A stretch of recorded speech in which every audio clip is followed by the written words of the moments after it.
下佳期，放眼晴空万里。扬州桃李，飘小十里，满城共聚欢喜。相遇曲折离奇，就算跨越千里，共度风雨，只有你能懂我心意。阴差阳错相遇，定下姻缘不易。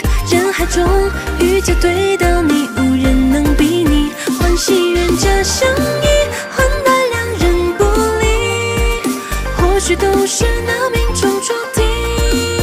风中笔下佳期，放眼晴空万里。扬州桃李，飘小十里，满城共聚欢喜。相遇曲折离奇，就算跨越千里，共度风雨，只有你能懂我心意。阴差阳错相遇，定下姻缘不易。人海中遇见对到你，无人能比拟。已不需再寻觅，从青丝到古稀，确定悠悠此生就是你。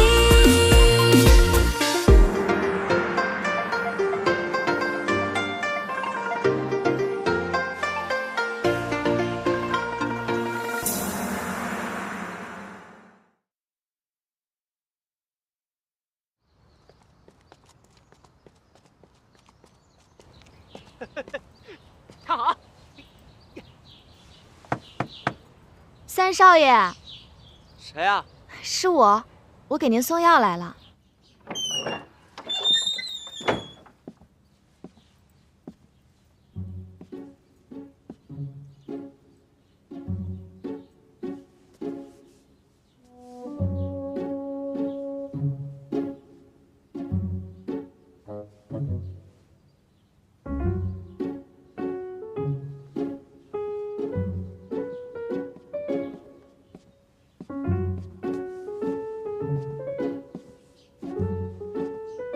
三少奶奶，这线我自己玩呢。哦，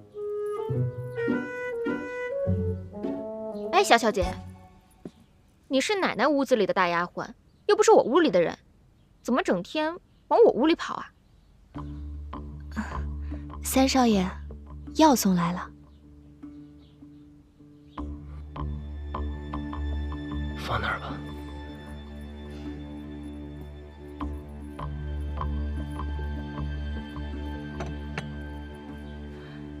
三少奶奶，这药啊是一位名医的祖传秘方，18味药，味味珍贵。柯少爷为了弄到这些药啊，可费了不少劲儿呢。三少爷，您还是趁热把药喝了吧。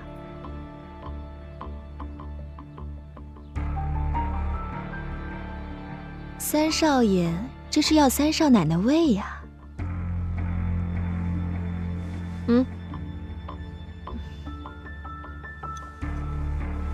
好，那我先把地给扫了吧。不用了，小喜会打扫的。出去吧。那我待会儿再来收药罐。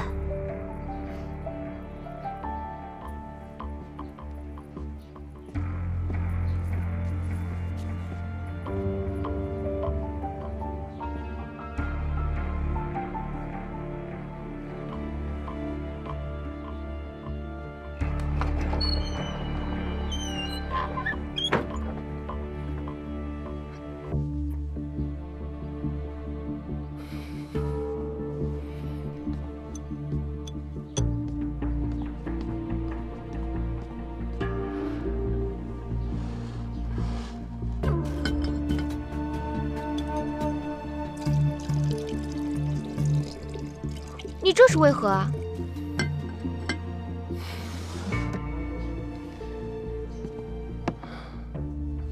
这药啊，不可多吃，也不可不吃，有的药非吃不可，有的药不可去吃。什么意思啊？也没什么意思。我的意思呢，就是咱们出去散散心。好啊，好久没出去玩了。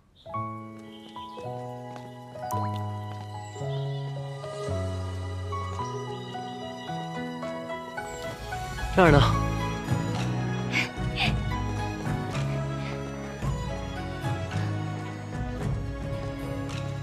好漂亮啊！这什么地方啊？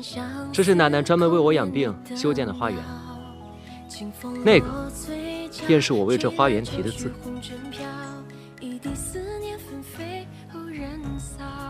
季梯新花。你念什么？季梯新花呀！这么漂亮的园子，干嘛起这么古怪的名字？你笑什么？我说的不对吗？啊，对，你说的都对。去看看。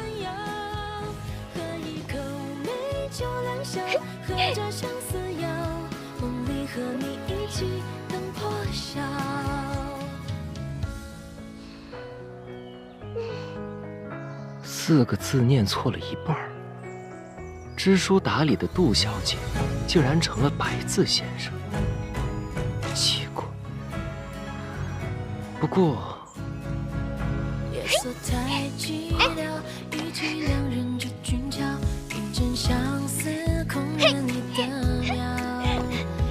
还挺有意思。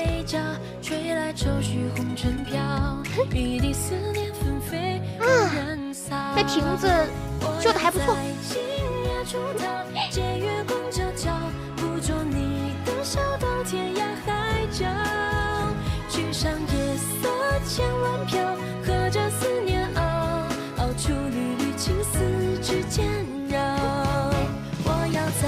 到了。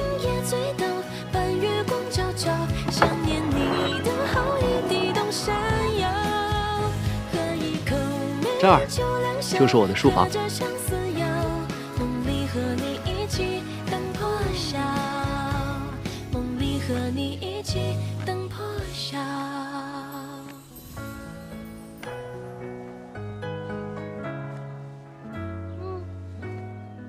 如何？不错。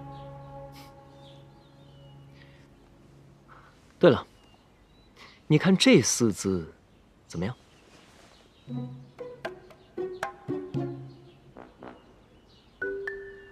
啊，可以。念念。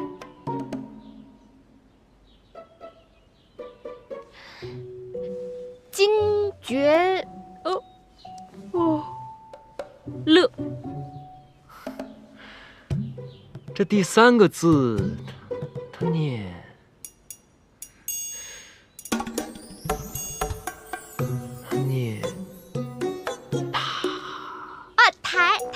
台，金爵台乐，我认识，怎么可能有人连台都不认识呢？真好笑。是。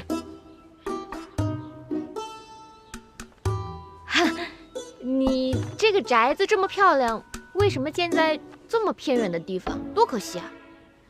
这你就不知道了。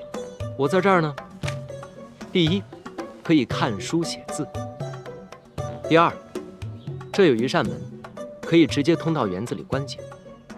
带你去看看。嗯。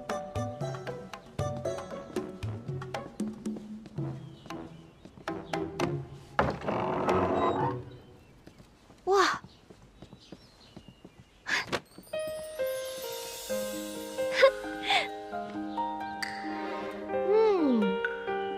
你看，那儿便是观景阁，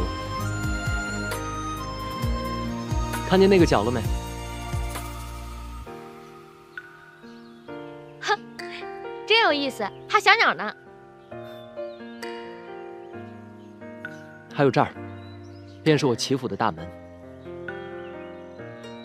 走，我去看看。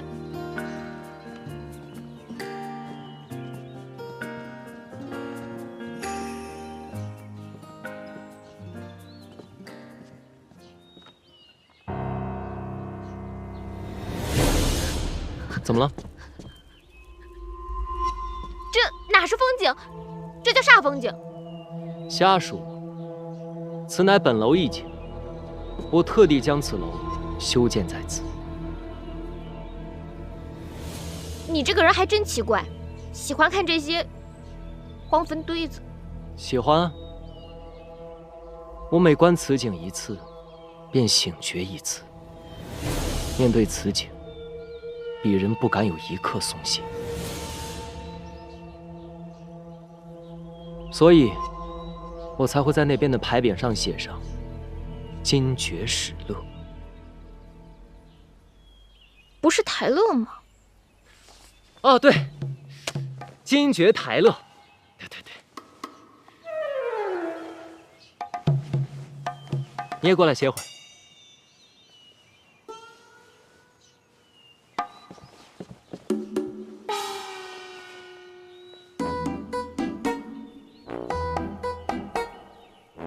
你当真喜欢吃这梅子啊？身外黄金何足羡，一日清闲一日鲜。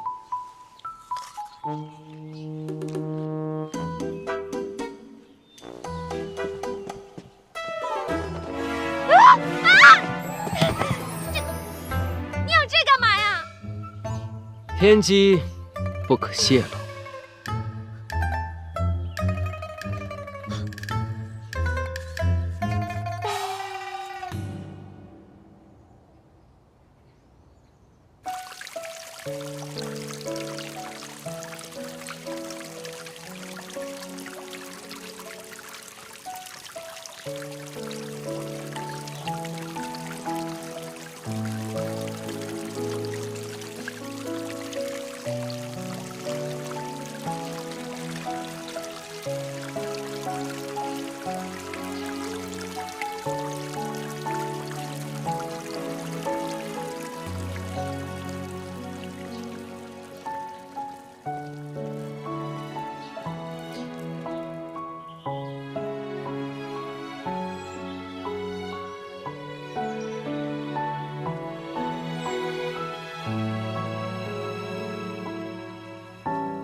红莲，红莲，夫人有何吩咐？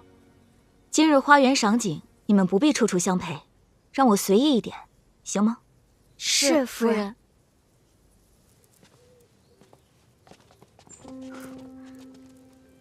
难道说这将军府对以前的2位夫人也是如此吗？夫人，请留步。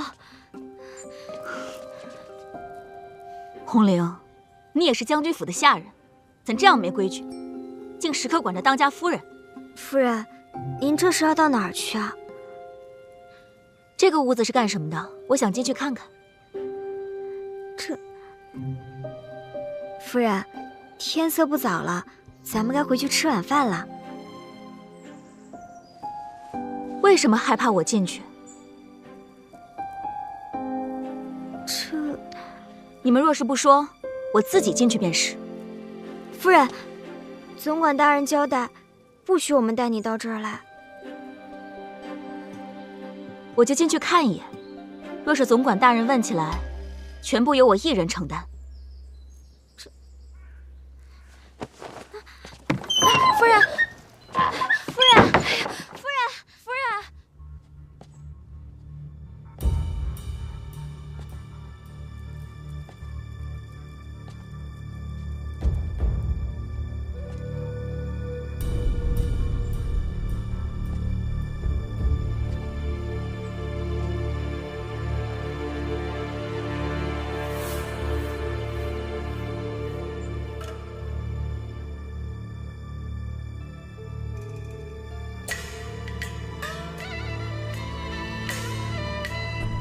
他确实娶过2位夫人，据说都是被折磨死的。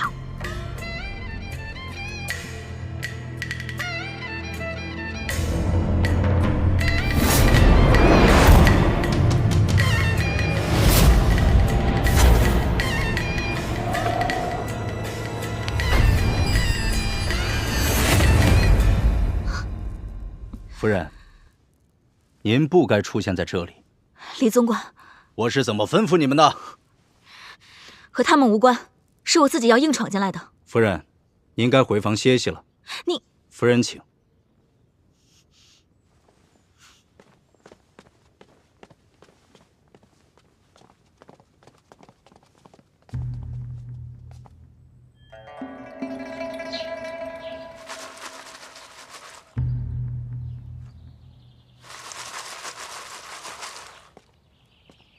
天磊，你现在是新婚燕尔，怎的，不与你的新夫人一起独处，却跑到我这儿来了？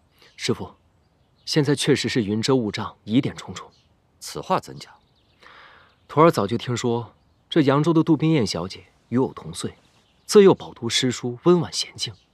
可现在这个新娘子，我这几天与她接触下来，发现了她不少破绽。她似乎比我小，虽说为人娇憨可爱，飒爽义气，不过肚子里却没有什么墨水。她居然把那寄唱心愿念成了寄啼心花，把金爵使乐念成了金爵台乐。这怂恿老太君逼我冲喜成婚，本就已经是居心不良了。你说他会不会又使了什么坏点子，把新娘子给调换了？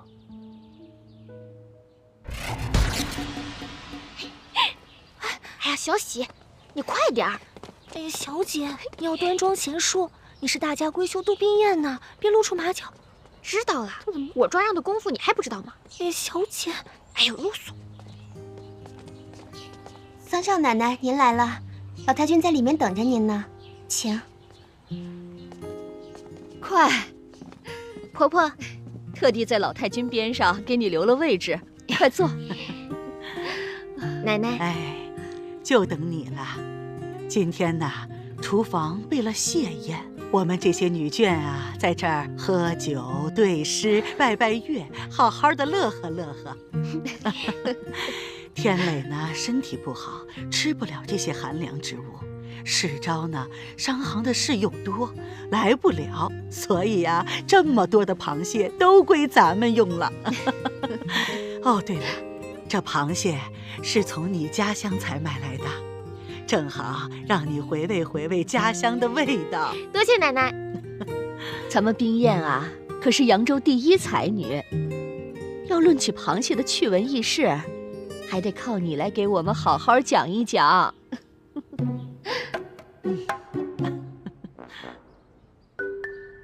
婆婆，奶奶，冰雁愚笨，这奇闻异事的，我脑子里一时想不起来多少，但这民间流传的对子，我可知道不少。讲出来，您可别笑啊！哎，怎么会笑呢？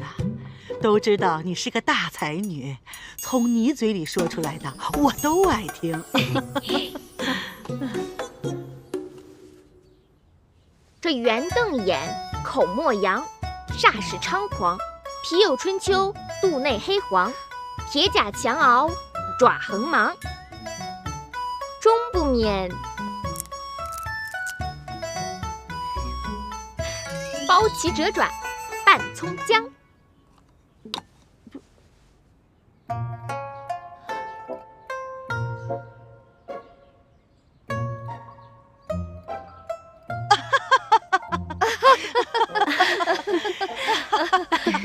有意思吧？啊，有意思。从冰雁的嘴里说出来，那就是文采飞扬，别有一番风雅呀。是啊。奶奶，您快别夸我了。本姑娘幸好跟着爹爹经常去酒楼茶馆，这掌柜的吆喝声竟然也派上了用场。上谢八件。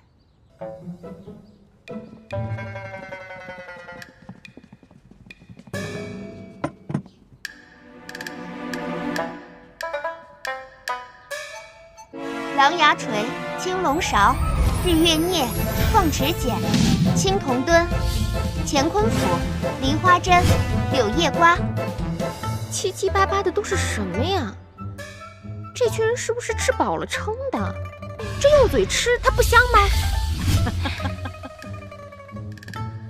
咱们齐家书香门第，如今老太君又得了冰雁这样的才女孙媳，不如咱们趁着佳节吃蟹饮酒，吟诗作赋，老太君可好啊？好啊，那咱们就以这席间蟹来作诗吧。要不我先来？好。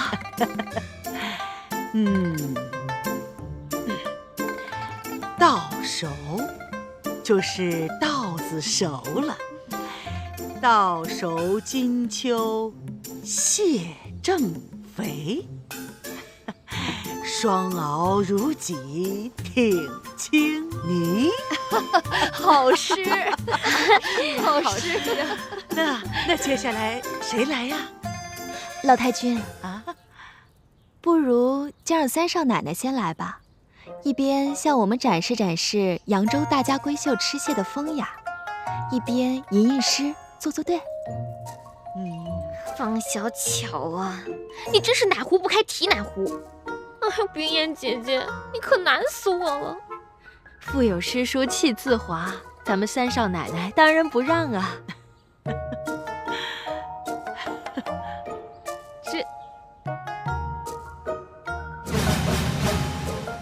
这小斧头小锤子，这和杨威武馆里的家伙事儿没什么区别。那奶奶，冰燕献丑了，来。哼，白燕剪尾横扫腿，好，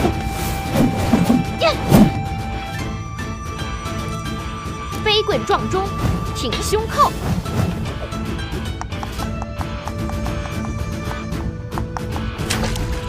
垂手破敌，哼，穿心追。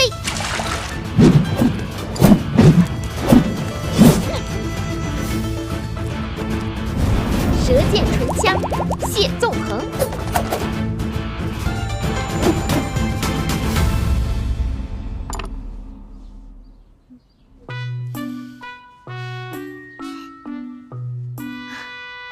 好，英气十足，有几分英雄气概。就是怎么草莽气重了点。哎呀，既是配着拆蟹嘛，那自然应该草莽气些，狂放不羁些。哦，那怎么听着好像有那个武功的招数呢？啊？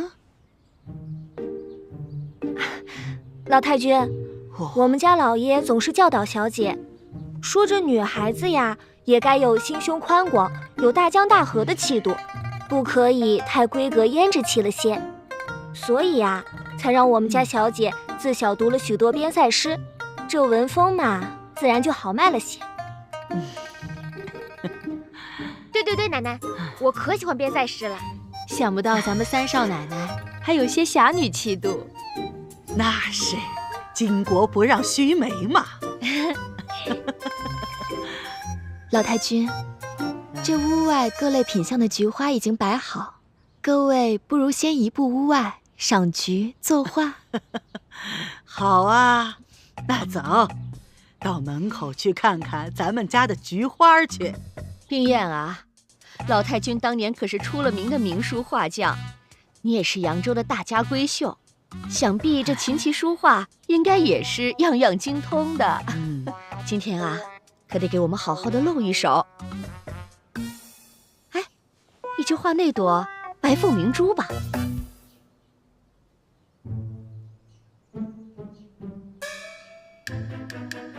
行，好，咱们各自画起来。好。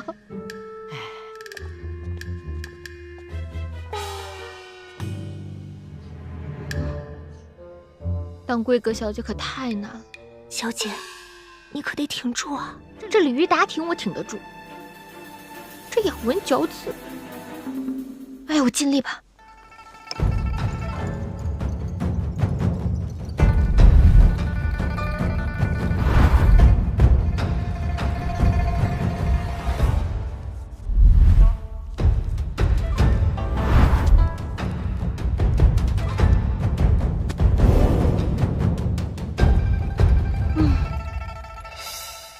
菊花呀，菊花，你是白凤明珠，我就是晒太阳的小黑虫子。早知道爹爹让我上学堂的时候，我努力一些就好了。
老太君，您这点绛唇真是惟妙惟肖，看着可真是雅致呢。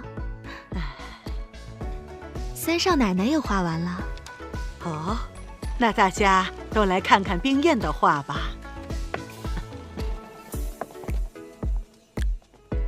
奶奶，其实我不擅长画画。无妨无妨，都是一些逗乐子的玩意儿。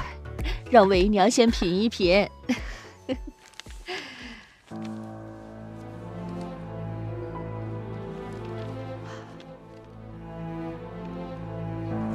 哎呦，冰燕呐，你这印章式的笔法可是如何画得的呀？您快瞧瞧。哎呦，哦，这风格奇特，与众不同，别有一番景色呀！好，好，拿近些，让我仔细瞧瞧。这，哎，奶奶，我都有些饿了。哦，哎呀，刚才净顾着画画对诗了，没让他吃东西。好，你想吃什么？奶奶带你去。我呀，想吃糖醋小排。红烧肉，好，糖醋排骨，红烧肉，厨房上。生儿，快来，小心奶奶。哎，好嘞。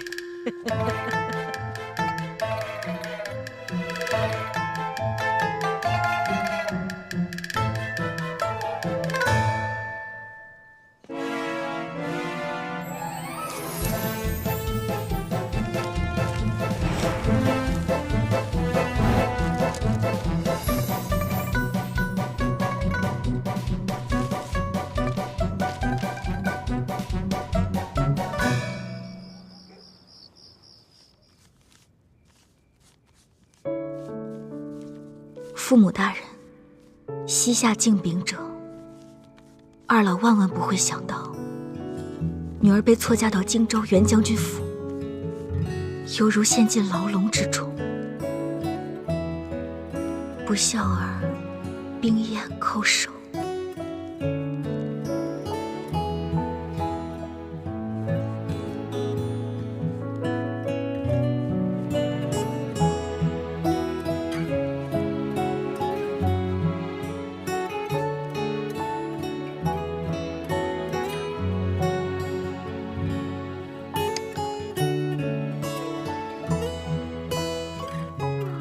就算没有上错花轿，被嫁去林州齐府，给一个活不了多久的病秧子冲洗，结果又会好到哪儿去呢？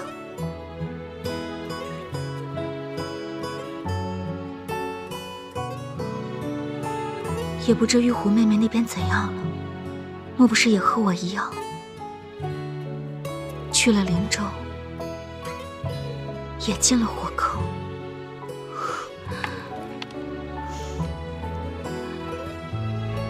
玉狐妹妹，你可还好啊？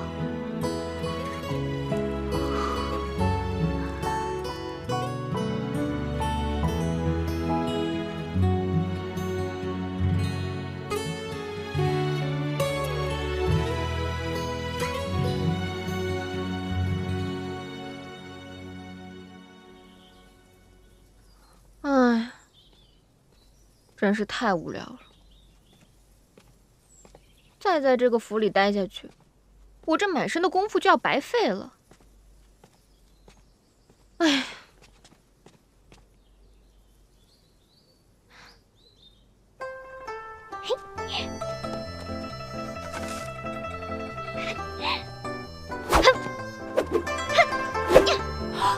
哎呀，小姐，小姐，你记住，你现在的身份是从小饱读诗书、温柔娴静的杜小姐，哪里会舞什么剑啊？我都好久没练功夫了，手脚痒痒。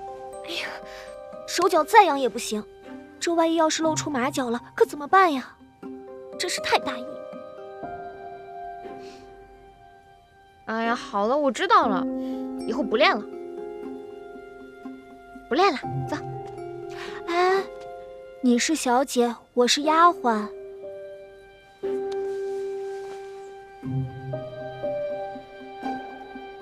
行，我端着行吧？这还差不多。哎，我们去那边坐吧。丫鬟不像是丫鬟，小姐不像是小姐，有意思。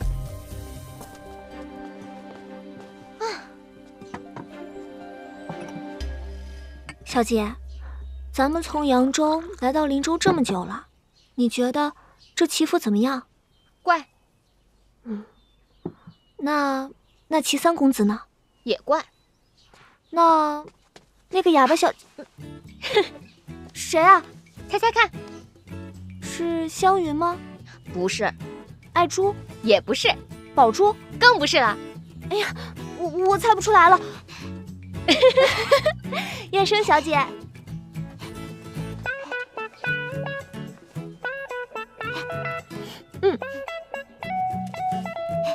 多谢。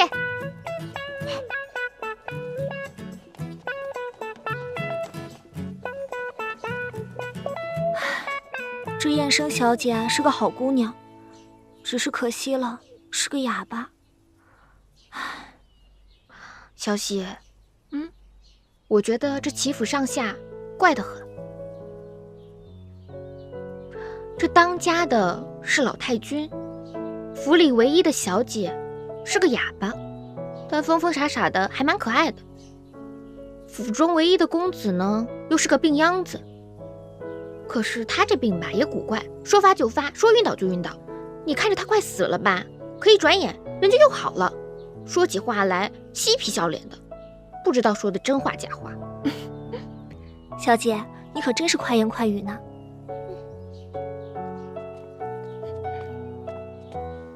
三少奶奶，三少爷说有急事儿找您。急事儿？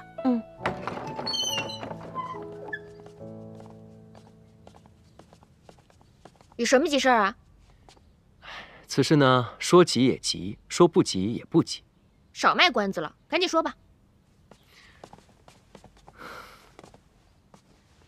是这样，你来咱们齐府呢也有段日子了，我们也理所应当派人去扬州一趟，一来是报平安，二来也是向岳父岳母表达一些敬意。你意下如何？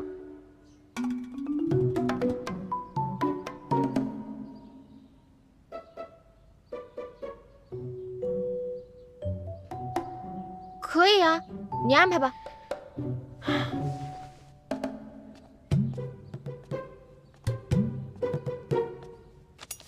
这礼物呢，我已经备好了，这是清单，你看看还需要增添点什么？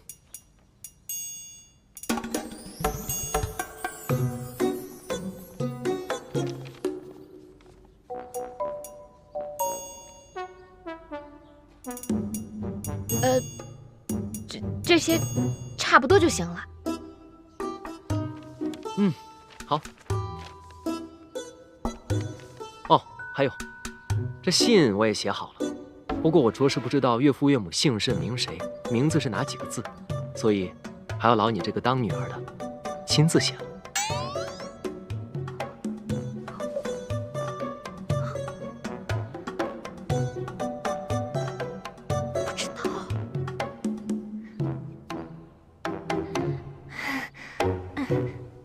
写吧，小姐。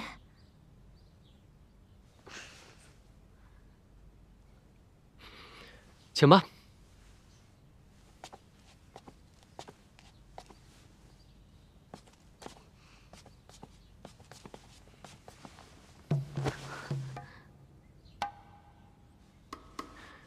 请吧。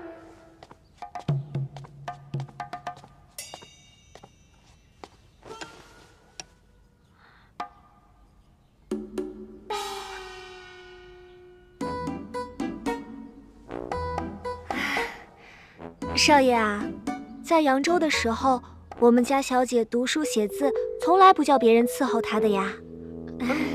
她呀，只喜欢让我陪在她身边，因为呢，只有小喜一人知晓。我们家小姐，她写字的时候需要把这个墨研得浓浓的，这样写字才好看，你说是吧？我们家小姐啊，可写得一手好字呢。是吧，小姐？小喜，我看你就别啰嗦了，赶紧让小姐快点写吧。哎，别废话了，我写什么呀？哦，哎，小姐，这封信应该是你们夫妻两个写给扬州的第一封信吧？那依我看呢，这个信封应该你们夫妻两个一起写。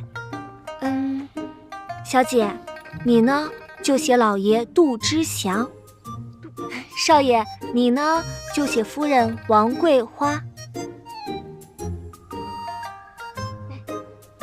什么祥？哎呀，不对，应该男的写男的，女的写女的。小姐，你呢就写夫人王桂花。少爷，你呢就写老爷杜之祥。哎呀，行了，小喜，知道了。哪能像你这么写信啊？我自己看着办吧。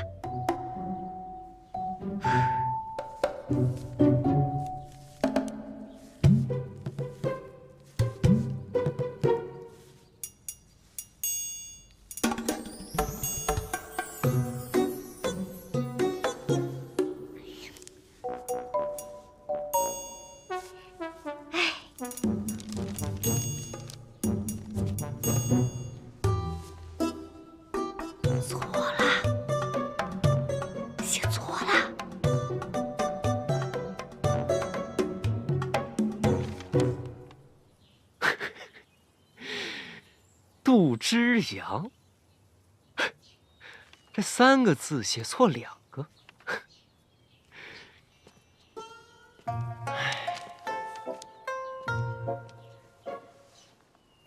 少爷，你找我？今天叫你来呢，其实也没什么大事，只是方才见你研墨，发现你是个聪明的姑娘，非一般丫头能比。我想以后就专门让你在书房伺候。啊，我在扬州的时候啊，就是在书房伺候的多。哦，那你识字？识啊。小姐教的？对啊。那你会写字吗？会啊。小姐教的？是。行，那我考考你，既然你是扬州来的丫头，你就背诵一首扬州的民歌吧。哎，唱起小调歌儿多，灯草调下砸坏锅。家里看见驴生蛋，外面看见马做窝。这讲的是个什么玩意儿？这个啊，是我们扬州的民歌，名字啊叫《撒谎经》。撒谎经？你们扬州城里有个撒谎经啊？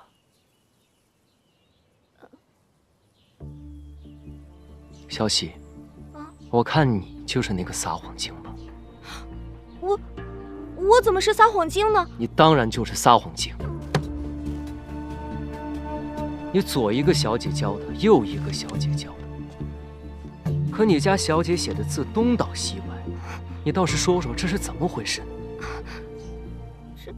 少爷，这是因为小姐那天啊，她出门的时候，她的手被门给夹了，所以她写这个的时候啊，那个手就哆哆嗦嗦的。住口！你很聪明，一边研墨一边告诉人家，杜小姐的父亲叫杜之祥，母亲叫王桂花，可人家偏偏不领情，把杜之祥3个字写错了2个。你说这世界上哪有这样的女儿，连自己父母的名字都不知道，你告诉她还要写错？人家拿着竹片当宝剑，想在花园里舞一舞，你还跑过去劝阻，叫人家扭扭捏捏的走碎步。没想到我在旁边看得一清二楚啊！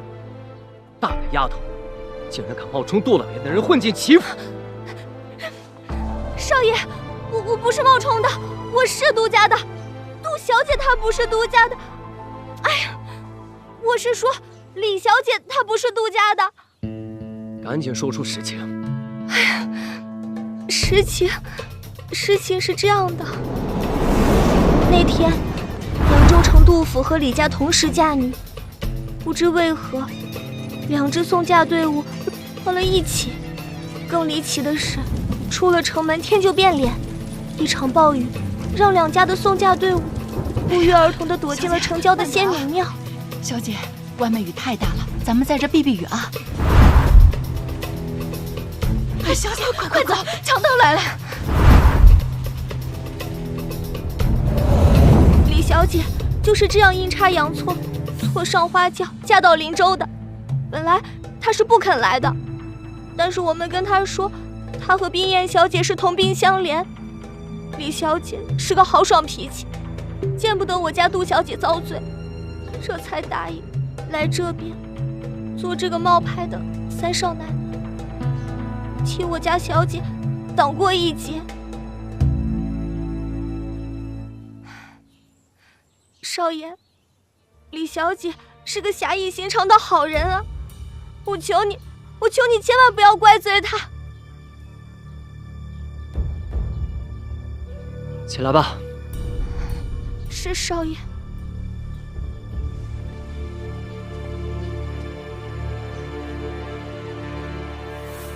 你方才所说之事，除了我之外，不可以告诉任何人。从今往后，你在府上少说话，多做事，谨慎小心，不可露出任何马脚。是少爷。还有，此事也不可以告诉三少奶奶。你若是敢走漏半点风声，严惩不贷。记住了。记住了，记住了。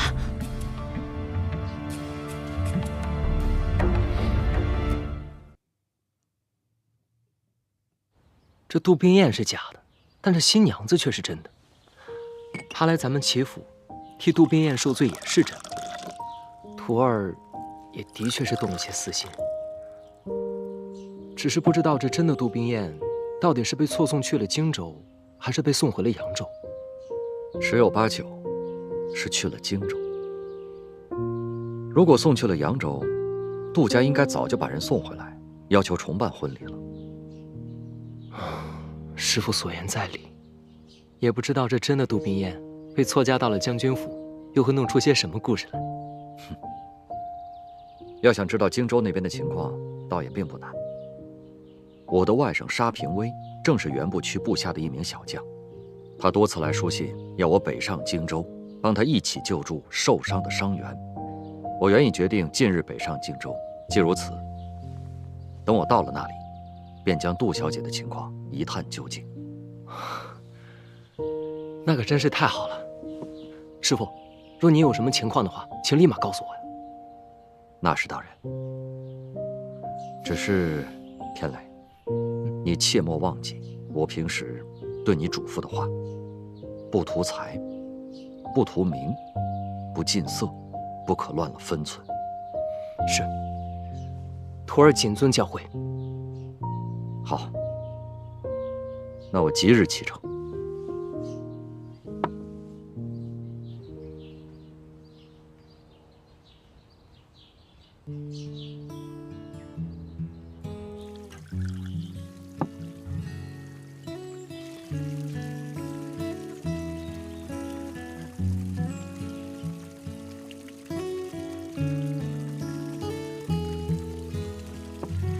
红莲、红玉，你们可知道将军的2位夫人是怎么死的？不知道，我们来的时候，将军夫人都不在了。那将军，你们总该见过吧？见过。你们害怕他吗？将军在外领兵打仗，我们平时很少见到他。我见过一次将军。那天我正在擦拭花瓶，将军怒气冲冲突然进了花厅，吓了我一跳。我一个没拿稳，不小心把花瓶给打碎了。然后，红玉，往下说呀。我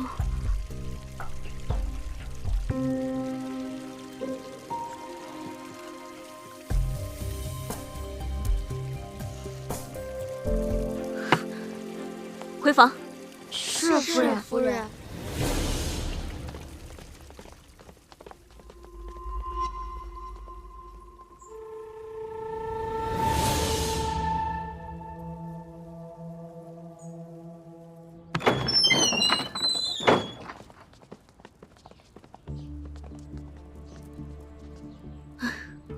我这儿没什么事了，你们忙你们的去吧。是，夫人。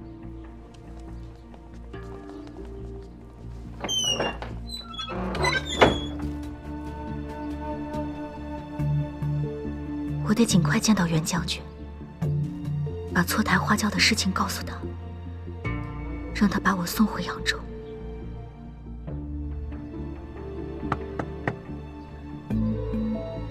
进。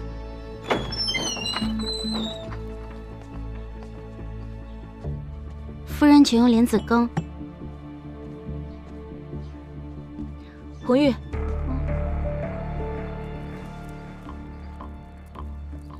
刚刚你说将军忽然进了花厅，吓得你把手中的花瓶都给打碎了。那然后呢？将军是罚你了，还是骂你了？既没骂也没罚，只是说这丫头，我又不是老虎，怎么怕成这个样子？说完就走了。将军当真这么说？头一次见将军啊，谁都会害怕的。其实他外威里善，人挺好的。红玉，你可知道将军的军营离这儿远吗？我没有去过，只是听营里的将士说，骑上快马，当天可到。当天可到？是的。你先下去吧。是。当天可到。夫人，李总管让我们给你打开衣柜。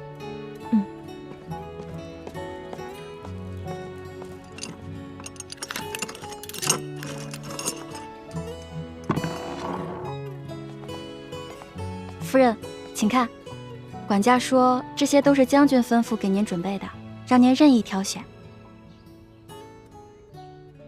这些是？都是将军往日穿的便装。夫人日后与将军同住，管家便命我们把将军和夫人的衣衫放在一处了，方便您和将军取用。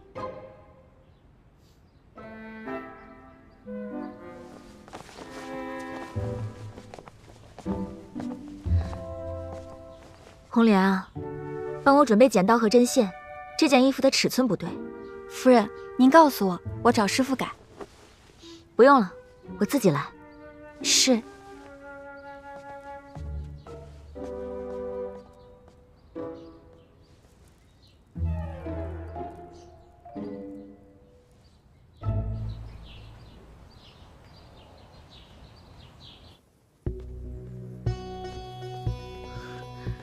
观察了几日，该是这个时辰换职了。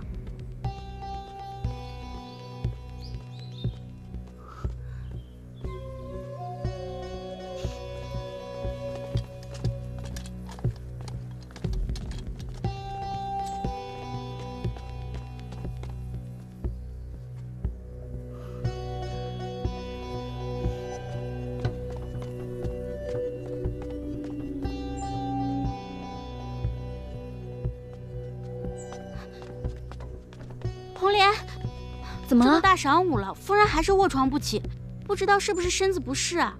快去看看。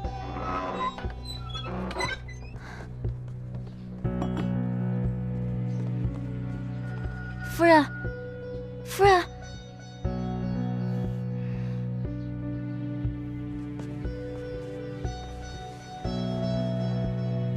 夫人。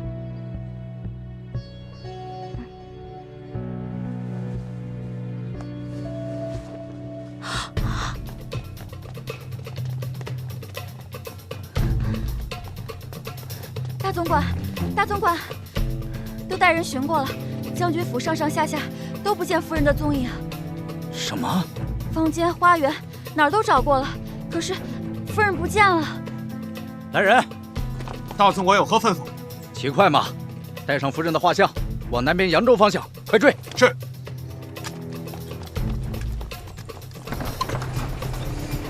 路上干什么去？回娘家。回娘家。啊。走吧。哎，谢谢。来下一个，出城干什么去？回家看孩子。走。下一个。哎，出城干什么去？军爷，我去城外做点小买卖。小买。走吧。哎。下一位。叫什么名字？出城干什么去？小的名叫杜宾，家住城外，赶着回家呢。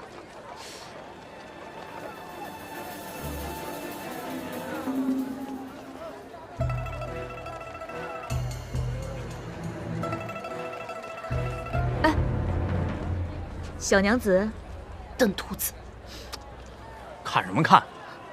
赶紧走，赶紧走！哦，下一个。出城干什么去？我出城买些药。买药？啊，走吧。哎，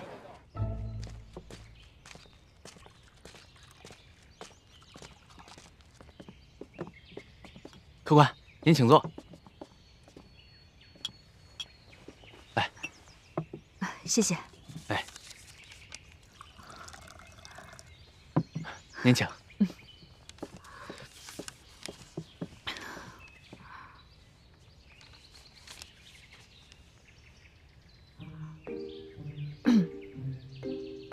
大叔，请问这儿去边城该怎么走啊？出门向西，路不太难走。只是那边在打仗，你去那儿做什么呀？哦，我是去看望兄长的。我兄长在军营为国效力。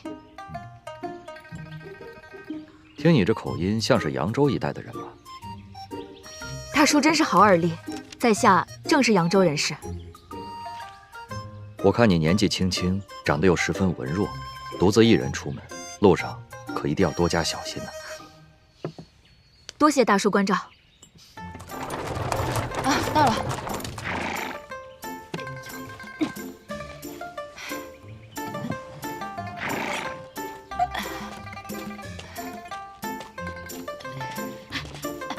哎呦，哎呦，我的脚啊！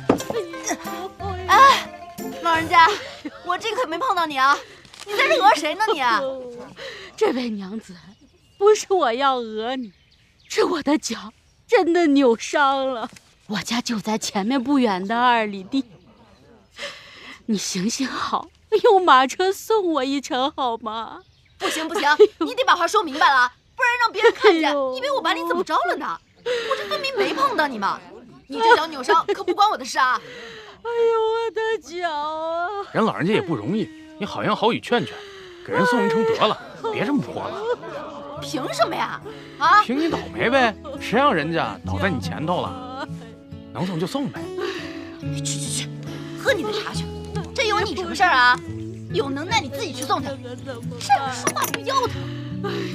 大叔，我先告辞了。好。这叫什么事儿啊？你说？哎，不关我的事儿啊！婆婆，快起来！婆婆，我送你回去吧。那太谢谢小公子了。走吧，慢点。哎呀，慢点啊！慢点。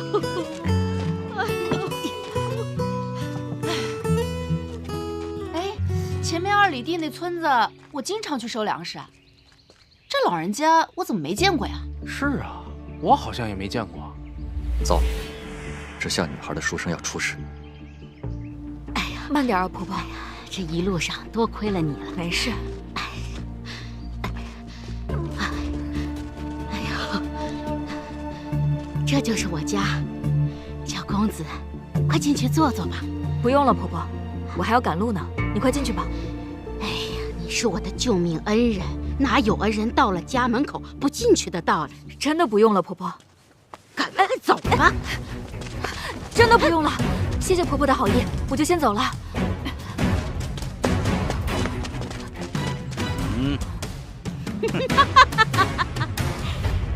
你进了我的院子，踩了我的地面，别想这么便宜的离开。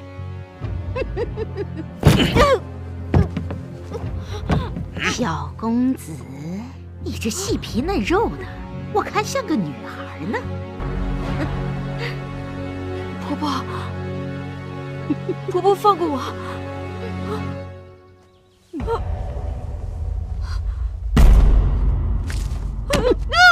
小公子，我劝你识相点，把银子都掏出来！我所有的银子都在这儿了。就这点儿，你糊弄谁呢？听到没有？银子呢？银子呢？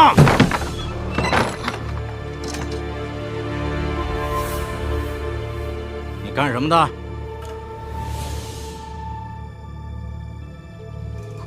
路过的郎中。郎中？哼哼，我看你是找死！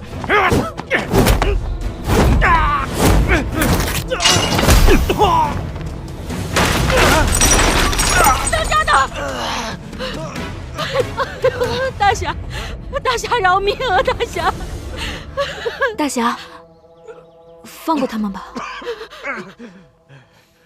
你们两个以后不许再做恶事，滚！当家的，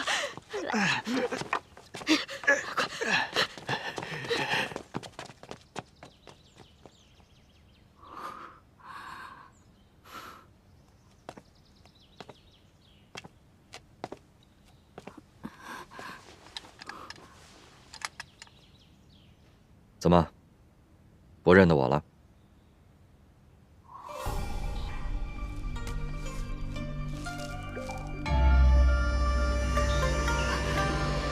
大叔，刚刚我还在提醒你，怎么这一会儿的功夫就掉到这狼窝里来了？惭愧。其实这也不能怪你，谁又能想到呢？那可怜的老妇人竟是这恶人所化。怪啊，就只能怪你太善良了。多谢大叔救命之恩，在下感激不尽。不必客气，但是需要谨记，日后出门在外，凡事要多加小心呢。哎，大叔，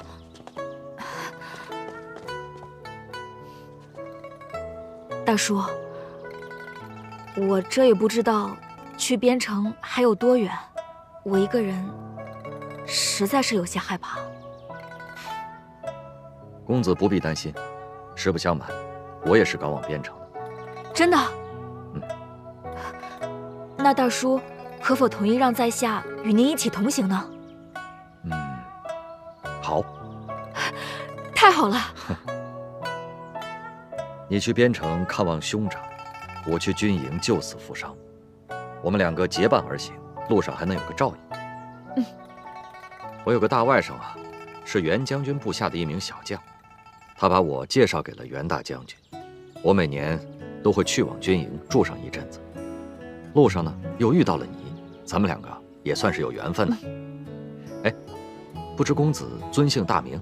哦，我姓杜，单字斌，文武斌，您叫我杜斌就行。杜公子，在下刘若谦。哦，刘大叔，刘大叔，我听说军营的戒备森严，是这样吗？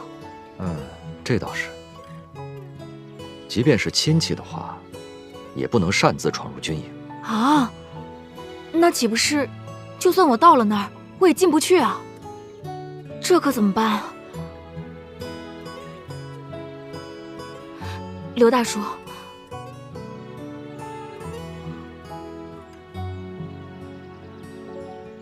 不如这样吧，我看你啊是一个聪慧的读书人，刚才虽然是你被骗，关键时刻你依然挺身而出，颇有我为医者悬壶济世的样子。我就收你为徒，你以医者的身份进入军营，这样你既可以寻找你的兄长，也可以学到医术，岂不是一举两得呀？真的？师傅在上，请受徒儿一拜。来，快快请起。收拾东西，咱们即刻启程。师傅。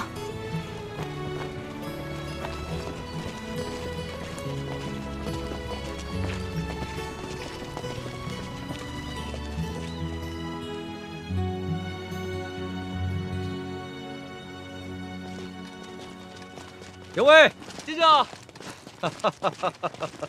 可算来了你。哎呀，舅舅，我都快等死了，我等您都快等出相思病来了。胡说什么呢？哎，这位小兄弟是？我来介绍一下，这是我的外甥沙平威，这是我的徒弟杜宾。哦，这位小兄弟长得怪可爱的，白白嫩嫩的，真招人喜欢。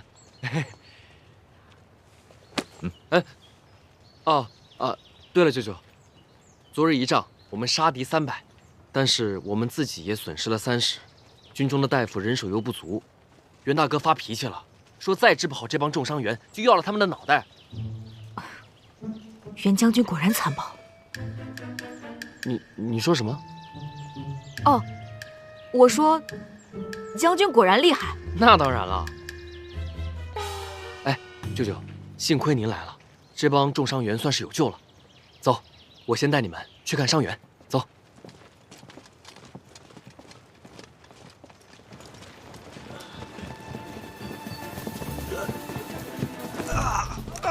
钱军医，钱军医，按这个单子去拿药。好，止血棉。这边。哎呀，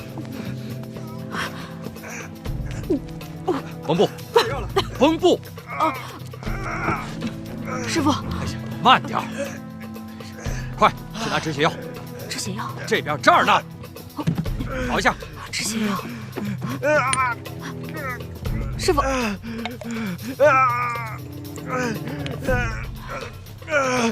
过来，帮我摁着，双手，用力，摁住了。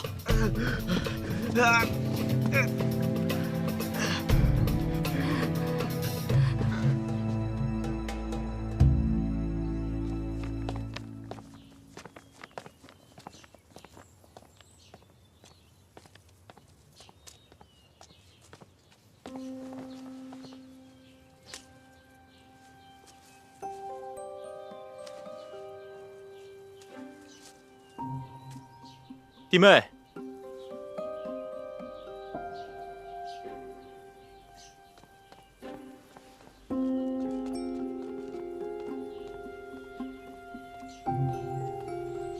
表兄，世昭唐突了，还望弟妹海涵。天磊没有陪你一起吗？哦，在屋里呢。天磊近来身体可好啊？也还行吧。我正好有些事，是关于天磊，不知可否借一步说话？行。来，弟妹，坐。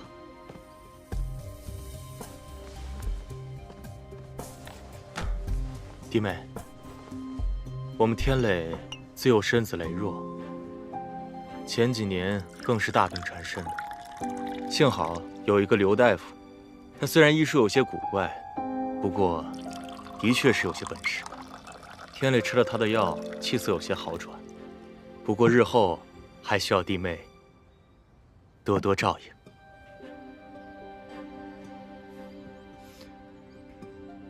这外祖母虽然让我帮忙打理齐府家业，不过也是为了等到天磊康复之后，好好接管齐府的家事。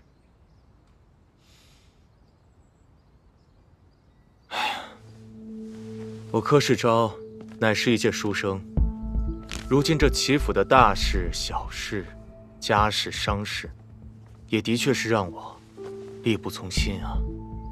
老太君是我的外婆，也是天磊的奶奶。虽说这手心手背都是肉，老太君对我俩也是同样喜爱。不过，这齐家的古脉相传是天磊，而并非我世昭。待到天磊身体痊愈，能够支撑起这个门庭，那我世昭也便要回到江州去了。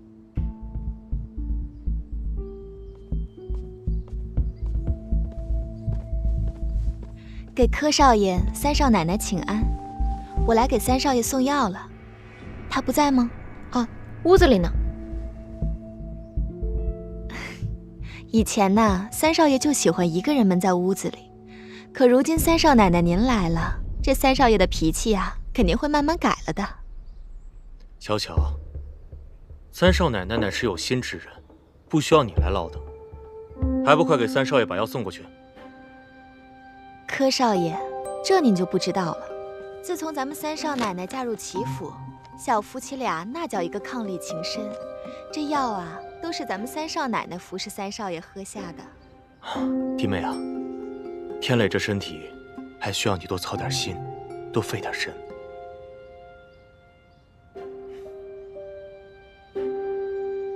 哦，对了，我明日要去外地10几家商铺去巡查，你有什么需要，也可以去找小巧。找我？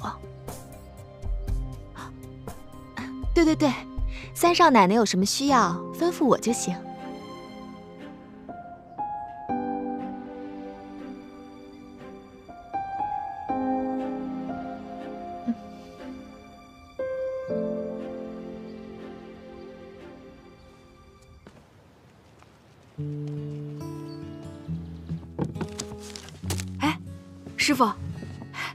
师傅，你可真神！这还不到3天呢，这么多伤员都被你给治好了。你和师傅配合的也好，你是个聪明的孩子，日后啊一定会成为一个很好的郎中。哦，对了，师傅要嘱咐你一下，这个是麻沸散，药效十分的好，伤者一闻立刻就会晕倒。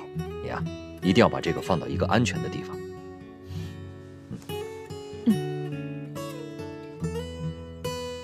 我去看一下伤员。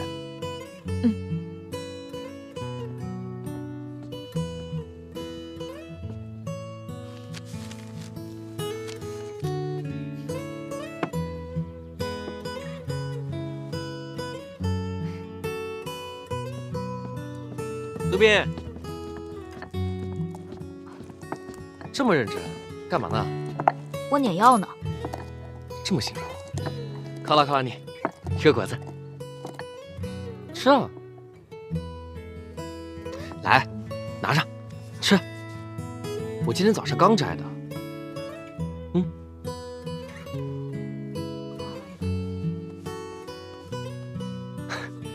杜斌，你吃果子还这么细致，跟个小姑娘似的。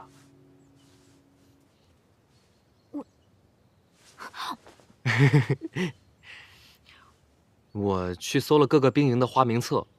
好像都没有你哥哥的名字啊？没有？哎，要不然这样，你呢，让我去见见袁大将军，问问他是不是知道。最近，你就别见他了吧。怎么了？一来最近战事烦乱，二来他府上出了点事儿。啊？什么事啊？哎，我其实不该跟你说的。哎，他在扬州娶了个媳妇儿，但是那个女人好像耐不住寂寞，还没跟我大哥见着面呢，就已经从将军府逃跑了。居然还有这种事呢？可不是嘛！所以我大哥现在是又忙又气还烦。哎，你最近啊懂点事儿，千万别去招惹他啊。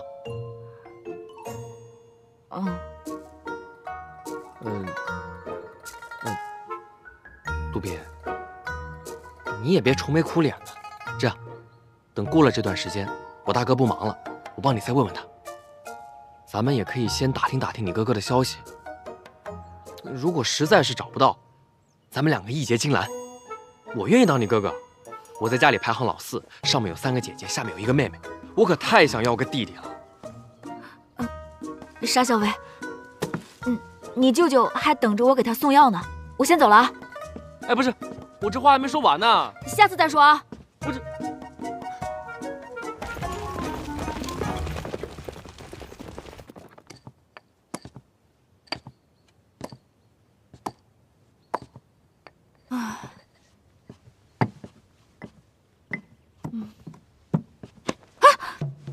嘿嘿。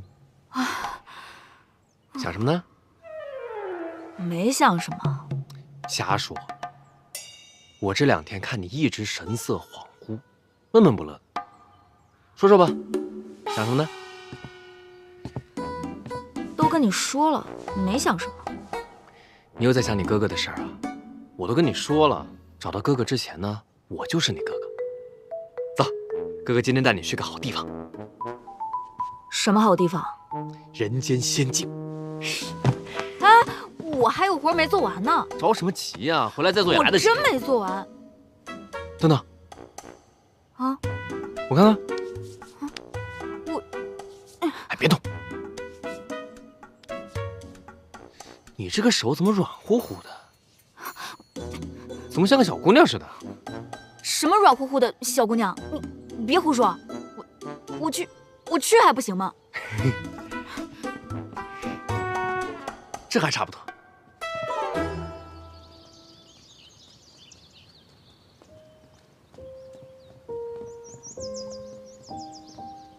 怎么样？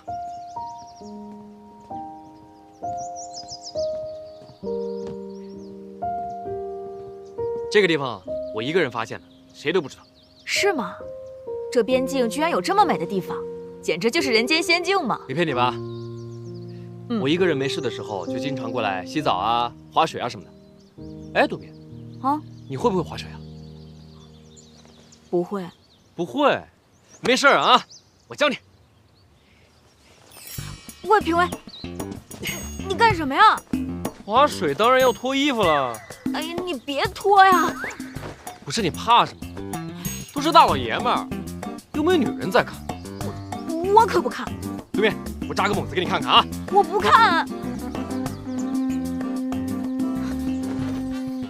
评委，你快听！哇，是俊浩。这是有急事儿啊！杜宾，我不跟你多说了啊，对不住，等会你自己原路返回吧啊！哦，先走了。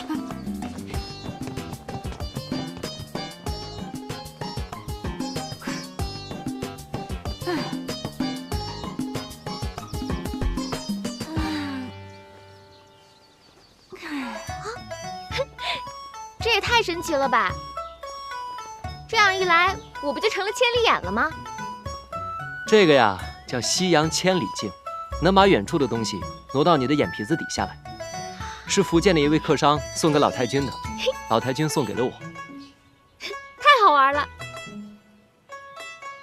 咱们祈福啊，好玩的东西那可多了去了。好玩的东西，给我瞧瞧。你先别着急啊，我先把话说在前面。咱们祈福呢，有真好玩的，有假好玩的，还有不好玩的和不能玩的。不能玩的是什么？这个嘛，今天就先不告诉你了，日后再慢慢跟你说。哎，你可别哼哼啊，这路遥知马力，日久见人心呢。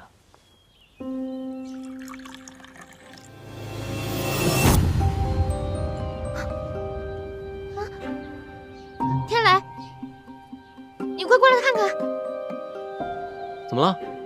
这不好玩的东西出现了，快过来！那边，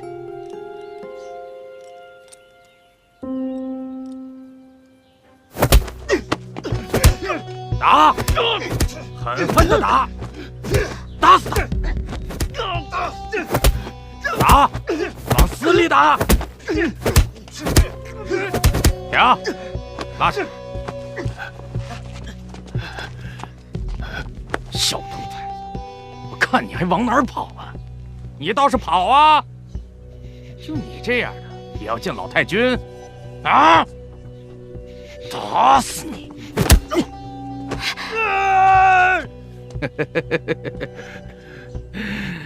嘴还硬是吧？打！打死他！叶生，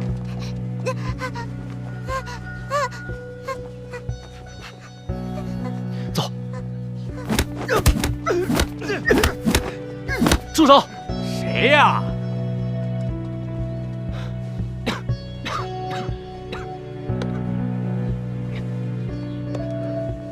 三公子，王胡子，你们为何殴打这个少年啊？三公子，这野小子不知道从哪儿冒出来，来我们齐府门口就要往里闯，还说要见老太君。我拦着他，他就破口大骂。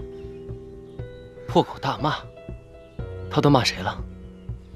这小子狗胆包天呐！他大骂柯少爷。骂柯少爷？那还真是狗胆包天啊！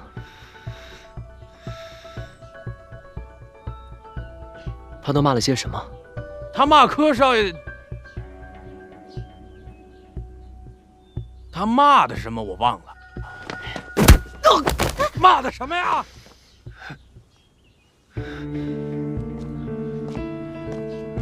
三公子，他骂的实在是太难听了，小的不便再说。没事，不便说，那便不说了。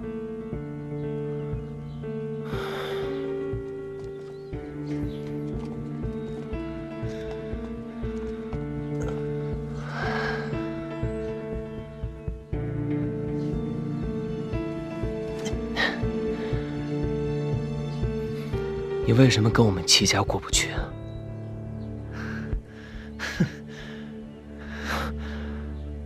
还挺拧。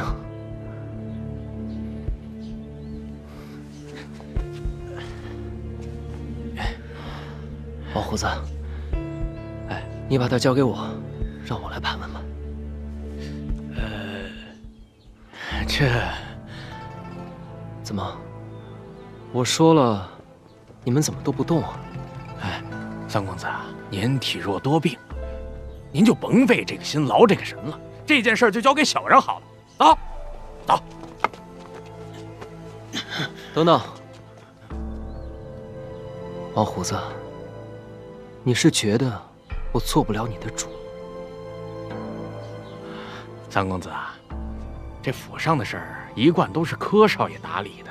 如今他去外地巡查商号去了，不在家嘛。柯少爷不在家，我齐三公子不是在家吗？三公子啊，这府上这些事儿吧，一贯都是……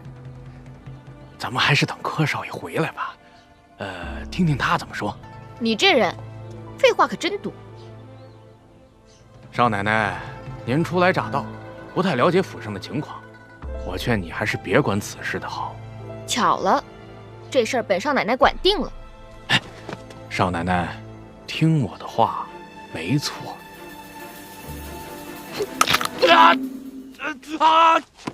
折了，疼！听少奶奶的话，没错。走。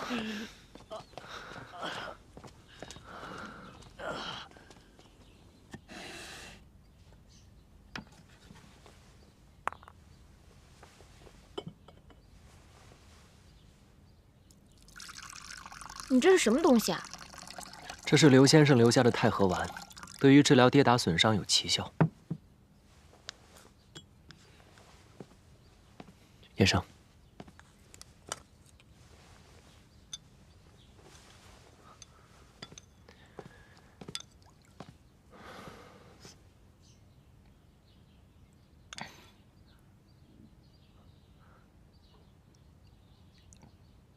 小兄弟，你叫什么名字？不必害怕，你说说你是哪里人？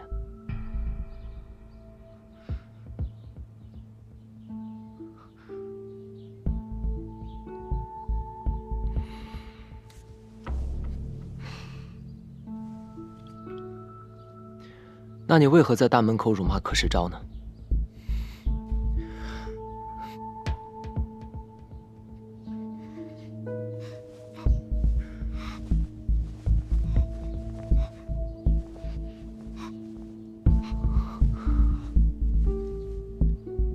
你不必害怕，这是我的书房，你尽管大胆地说。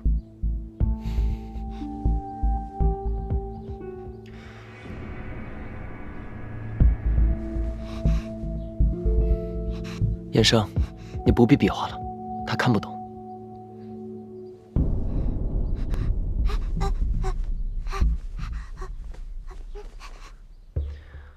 我妹妹的意思是说，她看见你在大门口被别人殴打。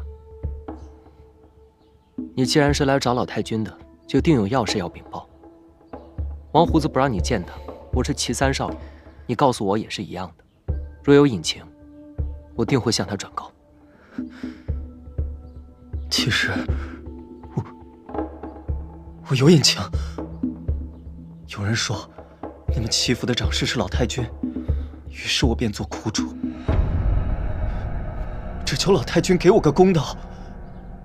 可是还没有见到老太君，就遇到了一群刁奴，他们把我拦到门口，打了下来。原来是这样，你放心，我们和那群坏人不是一伙的，不然也不会把你救下来。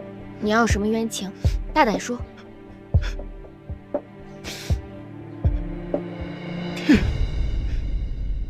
娘，你们死得好惨。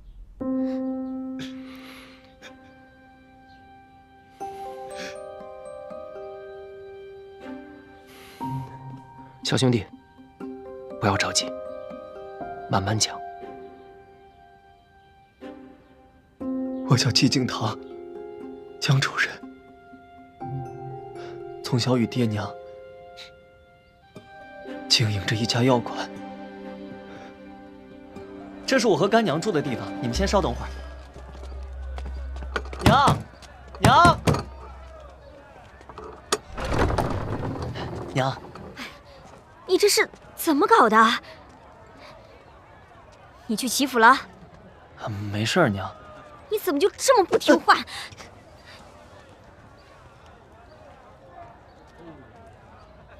这二位是？啊，这位是齐公子，这位是齐公子的夫人。齐府的人，谁让你把外人往家带？娘，娘，三公子，实在不好意思，我娘就是这样，她刀子嘴豆腐心，但其实是个大好人。她只是听说你们是齐府的人，以为跟柯世昭是一伙的，所以才会这样。你们别介意啊。没关系，我有个办法，不然公子和夫人先回避一下。好。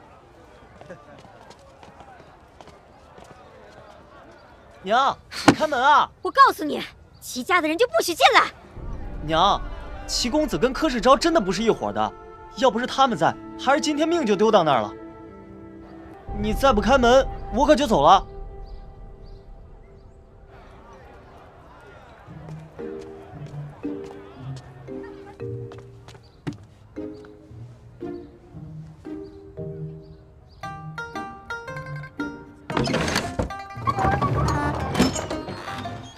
敬堂，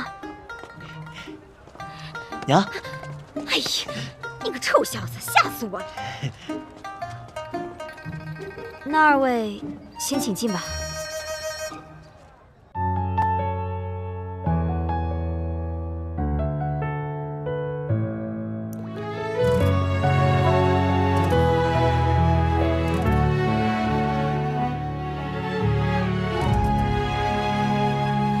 春风绵绵拂一叶扁舟轻轻，雨打芭蕉不及耳边的叮咛。一座城，一生情，一曲相思锁一心。梦里桃花片片散落奔月明，夜雨伴随扬州行，一人撑伞两肩并，花瓣飘零，是你满天深情。夜雨无声人有情，不负真心不负雨，不负人间亦不负情。